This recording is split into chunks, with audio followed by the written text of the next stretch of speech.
Midnight was when the cellar door opened above her. A Lakota chief broke the hinge for good. The hinge was iron.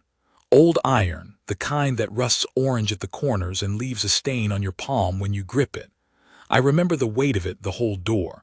4 inches of pine planking with a crossbar iron bolt on the outside, and the sound it made when I pulled. Not a crack, not a clean break. A low groan, like something that had been holding too long finally given permission. That was the sound I heard in the dark. I did not know her name yet. I want to tell this right, because it did not begin at the cellar. It began 3 weeks before, at Harmon Pruitt's trading post, where I had ridden in with 2 of my men to trade elk hides and buy flour for the winter stores. Pruitt ran the only post within 2 days' ride of our winter camp, and I had done business with him for 6 years. Not warm business. Business. He took the hides at his price and sold the flour at his price, and we both understood the arrangement. I did not like the man. He had a way of looking at you that was not looking at you, looking past you, or through you, like you were a thing he was deciding whether to purchase or set aside. That morning his look was different, satisfied in a way that sat wrong. I was tying the flour to my pack horse when I heard it, a knock from underneath the floorboards of the post, 3 knocks, then silence, then 2 more slower, the kind of knock that is trying not to be loud. Pruitt was inside still. My men, Chayton and Red Hawk, were by the horses. I walked around the side of the post and found the cellar doors set flush into the ground, angled away from the building, the kind of doors a man uses to store root vegetables and salted pork through winter. There was a heavy bolt thrown across them, padlocked. I walked back around. When inside, Pruitt was at his ledger. "Who is in your cellar?" I said. He did not look up. "Storage." "Storage does not knock." He looked up then. The satisfied look was gone, something harder underneath it. "That's my business, Lakota." I did not correct him on my name. I had stopped correcting white men on my name years ago. I am Mato Sapa, Black Bear, the name my father gave me when I earned it. Pruitt called me Lakota because it was easier for him, which is to say he preferred a name that had no meaning attached to the man wearing it. I looked at him for a moment, then I bought the flour and left. That night I did not sleep well. I know how that sounds sentimental, like the story is arranging itself. It was not sentiment. It was the knock. 3 slow beats and then 2 slower ones. There is a rhythm to a knock from a person who is frightened and has been frightened for a long time. It is different from the knock of impatience or urgency. Impatient people knock hard and fast. Frightened people, people who have learned that noise brings punishment, they knock like they are apologizing for existing. Like the knock itself is a risk they have weighed. That rhythm stayed with me. I sent Chayton back the next morning, telling him to trade nothing by nothing, only watch the post and come back and tell me what he saw. He came back by midday and told me that Pruitt had a young woman working in the post, mixed blood, Lakota and French, from what Chayton could tell by her face. She moved carefully, he said. She did not speak to customers. She kept her eyes down, and when Pruitt said something to her, her whole body went still in a particular way.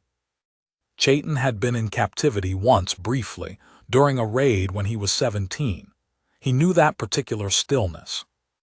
He said, "She is not there by choice." I spent 3 more days watching Pruitt's post myself, from the tree line, before I went into the settlement to ask questions. The settlement was a loose scatter of buildings along Dry Creek, a saloon, a land office, a livery, maybe 40 people in the cluster, and another 100 on homesteads within a half-day's ride. I knew a man there named Gus Whitmore, who ran the livery and who had once, in a moment of genuine decency, warned me about a group of drunk men planning to ambush my camp for our horses. I trusted Gus the way you trust a man who has demonstrated one good thing, carefully, and with limits. I found him forking hay, and told him I had a question about the post. Gus leaned on his fork and looked out at the paddock for a moment before he spoke. He said the woman's name was Marguerite Bellafleur. Her father had been a French trapper who worked this valley for 30 years, good man, by all accounts, who had lived with a Lakota woman until she died and then raised Marguerite alone. Last spring her father died of a lung sickness, 3 days after signing a promissory note to Prout for 2 months' worth of supplies. The note was for $12. Prout had since added to the tally boarding fees, he called them, until the debt stood at $68. $68. Marguerite had no money and no relations. Prout was holding her as labor until the debt was paid, which, the way Gus described Prout's bookkeeping, meant she would be working his post until she was old. Gus looked at me then directly. "I'm not saying it's legal," he said. "I'm not saying it's right. But the sheriff is Prout's brother-in-law, and nobody in this town is going to stick their neck out." I asked him, "Does she sleep in the cellar?" He went quiet. "That is what I thought," I said. I rode back to camp and sat with it. I had learned over many years to be careful about the difference between what was a grievance against me and what was a grievance against the world. I had enough of the former to occupy a man's entire life. Taking on the latter was how a man got his people killed. I had a winter camp and 63 people whose food and safety were my first responsibility. I had 24 good horses. I had agreements with the army post to the south that were fragile and required me to not give them reason to break. I was not, in any simple sense, a man free to ride into a white settlement and take a woman out of a merchant's cellar. I knew all of this. I sat with it for 4 days. On the 5th day, I told Chayton to bring the horses to the eastern tree line at midnight and wait. I told him if I was not back by first light, to go get Red Hawk and come find me, but to do it quietly. Chayton said, "How many do I bring?" I said, 2 horses, she will need 1. He looked at me for a long moment. I had known Chayton since he was born. He had his mother's habit of looking at you directly when he had something to say and choosing not to say it. He just nodded. I rode in alone. The post was dark, the settlement was dark. It was a cold night, late October, with a hard edge on the wind that came off the northern plain. The stars were clear enough that I could see my own shadow on the frost-white ground. I left my horse with Chayton and went the last quarter-mile on foot. I found the cellar doors on the south side of the post. The padlock was a good one, heavy, not the kind you trick open. I had not come expecting to trick it. I had brought a short iron bar, the kind used for pulling tent stakes, and I worked the curved end under the hasp bracket where it was screwed into the wood rather than the lock itself. Old construction. The screws had no more than 3/4 of an inch of purchase in the pine. I put my weight on the bar slowly, feeling the wood give in small increments, and then the bracket tore free with a sound like a single hand clap. I pulled the bolt back and lifted the right-hand door. The smell that came up was damp earth and tallow smoke. She had a stub of candle, nearly gone. She was sitting against the far wall with her knees drawn up and a piece of wood in her hand, a chair leg, I thought later. She was not going to come out quietly. I could see that much in the way she was sitting. I said in Lakota, "I am not here to harm you. I am Mato Sapa of the Oglala. I know your father was a friend to our people." A long silence, the candle guttered. She said in Lakota that was halting but clear, "My father spoke of your band." "Then you know I am telling the truth." Another silence, then she stood. She did not run up the stairs. She came up slowly, the chair leg still in her hand, and when she came into the starlight I saw her clearly for the first time. She was perhaps 25, dark hair, a bruise along her jaw that had gone yellow-green at the edges, a week old at least. She was wearing a man's coat that was not hers, too large for her by 2 sizes, and she was thin in the way a person gets thin when they are working hard and not eating enough. She looked at me with an expression I recognized. It was not gratitude, not yet. It was the look of a person who has been fooled before and is deciding whether to be fooled again. I held out my hand, palm up, empty. "There are horses east of here." She looked at my hand, then she looked at my face, then she looked past me at the open dark of the plain. She took my hand, Not the grip of a woman being helped, the grip of a woman making a decision. We walked. I kept pace with her, not in front, not dragging her. Beside her, watching the darkness around us. When we reached Chayton, he looked at her, then at the bruise on her jaw, then at me. He said nothing. He handed her the reins of the second horse. She mounted without help. She rode well. We were a half-mile from the settlement when she spoke for the first time unprompted. She said, in English now, "He will come looking." "Yes," I said. "The sheriff is his brother-in-law." "Yes." She was quiet for a moment. "Will you fight?" I thought about that for a few paces. "If I have to," I said, "but I would rather make the arithmetic clear." She looked at me. "What arithmetic?" "The arithmetic of what it costs him against what he stands to gain." She seemed to think about that. Then she said, "My French is better than my Lakota." I said, "I do not speak French." "I know," she said. "I'm saying I have no language for what you just did." We rode on.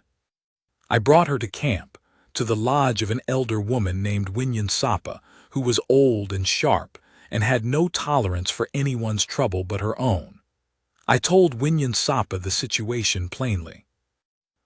Sapa looked Marguerite over with the expression of a woman appraising livestock, and then told her to come inside and eat something. In the morning, I rode back to the settlement alone. I want to be clear about what I was and was not, by the standards of that valley. I was a Lakota chief. That meant something to my people. It meant I had earned a specific kind of trust, and that certain decisions were mine to make. It meant nothing in the white settlements along Dry Creek except as an obstacle or a threat. I had spent my adult life navigating that distance. I had learned which white men were worth talking to, and which ones required different kinds of persuasion. And I had learned that the worst thing I could do was misread one for the other. Prout was behind the counter when I came in. He was alone. He had heard about the cellar clearly. The doors were standing open and the hasp bracket was on the ground, and he was the color of a man who had been angry for hours and hardened it into something cold. He said, "You have no right." I placed 3 things on his counter: a leather pouch, a piece of paper, and my hand beside both of them. "The pouch," I said, "contains $70 in silver. It pays the girl's debt and your lock. The paper is a document attesting that the debt of Henry Bellafleur has been paid in full, and that his daughter Marguerite Bellafleur owes you nothing. You will sign it." He looked at the pouch, he looked at the paper, he looked at me. "And if I don't sign?" "Then I will tell you what it costs you." He waited. "I have an agreement with the army post at Fort Laramie," I said. "Not a friendship, an agreement. It is useful to both sides. If that agreement became troubled, the army would need to send more men to this region. More men means more expense and more attention from the territorial government. The territorial government has recently received 2 complaints about trading post operators in this region holding laborers in debt bondage. I do not know who filed those complaints." He stared at me. "The pouch has $70, I said. "Sign the paper." He signed it.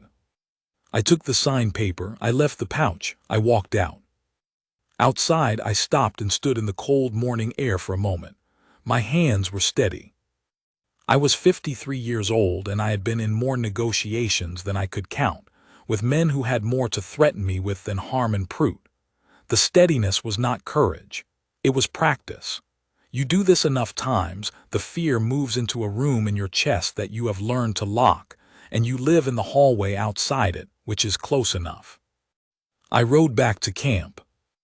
Marguerite was up and moving when I returned, helping Sapa tan a hide, which surprised me, because Sapa did not let anyone touch her hides who did not know what they were doing. When she saw me, she stood. I handed her the signed paper. She looked at it for a long time. "He signed," she said. "He signed." She folded the paper slowly, like it was something she intended to keep. "What did you give him?" "Money and arithmetic." She almost smiled at that. It was not quite a smile, something near the edges of one, pulled back before it arrived. She had a face that had learned to keep things in reserve. I understood that. I had a face that had learned the same thing. I expected her to ask about moving on, where she would go, what was next. That was the practical question, and she struck me as a practical woman. Instead, she said, "I don't have anywhere." "I know. I'm not asking to stay. I'm saying I don't have anywhere." "You can stay until you decide," I said. "Winyan Sapa will tell you if you have overstayed your welcome. She does not leave a man wondering on that." She looked over at the old woman, who was watching us both with the expression of someone who had already made up her mind about something, and was waiting for the slower people to catch up. Marguerite nodded. "Thank you, then." She stayed. She was careful about it, not making herself at home too quickly, not assuming more than was offered. She worked, and she worked well. She had grown up at the edge of two worlds and learned the practical skills of both. She could tan and bead and dry meat, and she could also keep a ledger, sharpen a blade properly, and set a broken bone, which she demonstrated on the third week when a boy named Hexilla fell out of a tree and snapped his forearm. She said it so cleanly, and talked him through it so calmly that Winyan Sapa told her she had a healer's hands, which from Winyan Sapa was approximately the same as being awarded a medal. I watched her from a distance for weeks. That is the accurate thing to say. I watched her. I was not quiet about my admiration in my own thinking, but I was quiet about it with her, because she had been trapped and frightened, and I was not going to be another thing that crowded her. I want to say also that I was not unmoved by her in ways that I am not embarrassed to admit now. She had her mother's Lakota bones and her father's French directness, a combination that produced a woman who looked you in the eye when she was thinking hard, who did not fill silence with noise, who had opinions and stated them plainly, and then let the other person respond without closing off the conversation before it began. She argued with Winyan Sapa 3 times in the first month and lost once and won twice, which I was told was a better record than any of my warriors had ever managed. She learned my name, the real one. She asked me one evening, sitting near the fire with a piece of beadwork in her hands, how to say it properly. I said Mado Sapa. She repeated it, wrong the first time, right on the 3rd try. "Black bear," she said. "Yes." She looked down at the beadwork for a moment. "It suits you," she said. "Not the bear part, the black part, you're very still." I did not know what to say to that, so I said nothing, but I thought about it for 3 days. November came down hard. The first serious snow hit on the 2nd day of the month, the kind that falls in a curtain and does not stop for 36 hours. We were prepared. We were always prepared, because winter on the plain will kill you cheerfully if you give it the chance, and I had made certain since I was a young man that my people were never in a position to give it the chance. Stores were full, horses were sheltered, lodges were banked. By the time the storm cleared, we were slow and warm and fed, and the valley below was white and still. On the 3rd day after the storm, Prute's brother-in-law came. His name was Virgil Crane. He was the sheriff of the Dry Creek district, which meant he carried a badge and a Springfield rifle and the legal authority of the territorial government. He came with 2 deputies, young men, nervous, who sat their horses badly. Crane himself sat his horse well. He was not a fool, which made him more dangerous than a fool. He stopped at the edge of the camp and called out for me. I came out alone. He said, "I have a warrant here for a woman named Marguerite Bellafleur on the complaint of Harmon Prute, charge of theft." I said, "What was stolen?" "A coat, a candle stub, and the contents of a supply shelf." A coat she wore because she had no other. A candle stub to see by in the cellar she was locked in. Supplies she consumed because she was being held against her will. Crane looked at me for a long moment. "That's not how Prute tells it." I pulled the signed paper from my coat and held it up. "This is a document in Prute's own hand and signature, attesting that Marguerite Bellafleur's debt has been paid in full and she owes him nothing. It was signed 3 weeks ago. If Prout has now filed a complaint against her, he has filed it in bad faith, which is a crime under territorial law. I know this because I had a man in Fort Laramie read me the relevant statutes. Crane looked at the paper. He did not take it, but he leaned forward in his saddle and read it from a distance. He was quiet for a moment. "I'll need to see that properly," he said. "You can see it here." Another pause. The deputies were looking at each other. They were young enough to be nervous about where this was going, which told me they did not particularly want to fight. That was useful information. Crane said, "Prout says you took her out of there by force." "I opened a locked door," I said. "There was no one to stop me." "That's breaking and entering." "It is opening a door that was being used to hold a woman captive. The territorial government has recently received complaints about exactly this practice. I would be interested to know how the sheriff of Dry Creek District intends to explain, in writing, why he was pursuing the victim of that practice rather than the man responsible." Crane sat very still for a moment. I waited. I was good at waiting. I had spent my entire life being patient with men who had the law in their pocket, and I had learned that patience, deployed correctly, was a more powerful weapon than any rifle. "The warrant," Crane said finally, "may need to be reviewed." "That would be wise," I said. He turned his horse. The deputies turned theirs. They rode back down the valley. I stood and watched them until they were out of sight, and then I turned around, and Marguerite was standing 10 feet behind me. I had not heard her come up. She had the chair leg in her hand again, the one from the cellar. She had kept it. She said, "You knew he would back down." "I thought it was likely." "You weren't sure?" "No." She looked down at the chair leg in her hand. Then she looked up at me. "My father used to say that the most dangerous man in a fight is the one who isn't afraid of the cost." Your father was right. He also said that kind of man is rare. I did not respond to that. I turned back toward the lodge. Because there was work to do, the horses needed checking after the cold night, and I had a meeting with 3 of my sub-chiefs about spring hunt territories. She fell in beside me, matching my pace, not behind me. We walked that way for a while in silence, not an uncomfortable silence. The kind of silence that means 2 people have arrived somewhere without having discussed the journey. I said after a while, "The coat." She looked up at me. "I will get you a better one." She was quiet for a moment, then she said, "I know." That was all, but the way she said it, not like she was accepting a gift, like she was confirming something she had already decided to trust. I have thought about that moment many times since.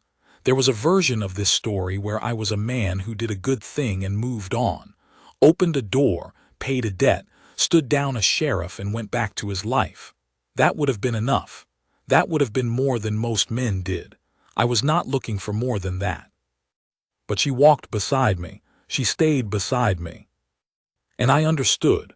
By the time the winter deepened and the nights grew long, and we found ourselves talking past the reasonable hour by firelight about everything from the behavior of elk in deep snow to the nature of debts between people, not just money debts, but the other kinds, I understood that she was not staying because she had nowhere to go. She had made a choice, deliberately in the way she did everything. There was an evening in December. Dark came early and the fire was built up, and Winyan Sapa had gone to sleep at a conspicuously reasonable hour, which she did not normally do, which I filed away. Marguerite was doing something with a piece of cloth and I was working on a broken piece of tack, and at some point we had both stopped working and were just sitting. She said, "Do you think Prout will try again?" I said no. "How certain are you?" "Certain enough." She nodded. "I think so too." A pause. "I've been thinking about staying on past spring." I kept my eyes on the tack. "What would that look like?" "I don't know exactly. I'm useful here. Winyan Sapa said she'd teach me more, and she stopped. I waited. I feel steady here, she said. I have not felt steady in a long time. I put the tack down. I looked at her. She was looking at me the same way she had looked at me in the cellar doorway in the starlight before she took my hand. Not hoping, deciding. Stay, I said. No hesitation in it, no performance, just the word from a man who meant it. She reached across the space between us and took my hand again, not the grip from the cellar, which was the grip of survival. This was different. She held it the way a person holds something they intend to keep. Her fingers laced through mine, and she held on, and she looked at me without looking away. I did not look away either. We stayed like that for a long time, with the fire going and the cold pressing against the outside of the lodge, and her hand in mine, and the weight of everything I had carried for years. The calculations, and the patience, and the cost of holding still when everything in me wanted to move. All of it settling somewhere lower and quieter than it had been before. I was 53 years old, and I had led my people through more winters than I could easily count, and I had done it alone, and I had been good at it. I did not know, until that evening, how much I had wanted someone to stay beside me while I did it. Spring came, she stayed.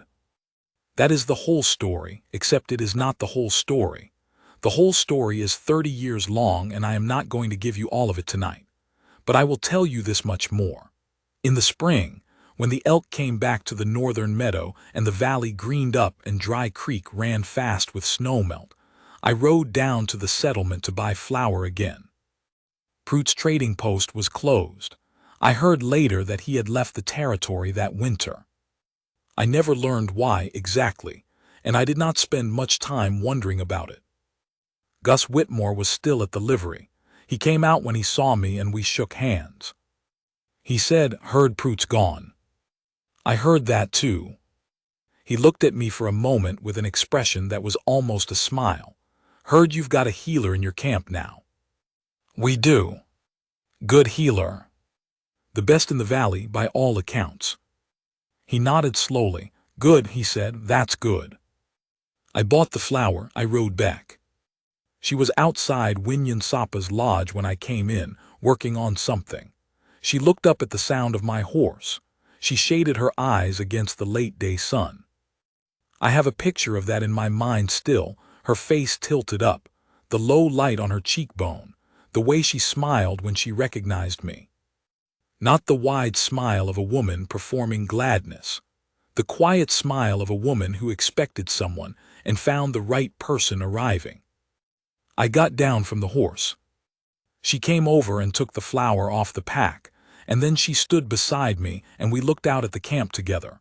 The lodges, the horses, the children running at the edge of the tree line, the whole ordinary miracle of a people intact and fed and winter-ready. She put her hand through my arm. She said nothing. I said nothing. That was enough. That was more than enough. That was the kind of enough a man works his whole life to earn and does not always get. I got it.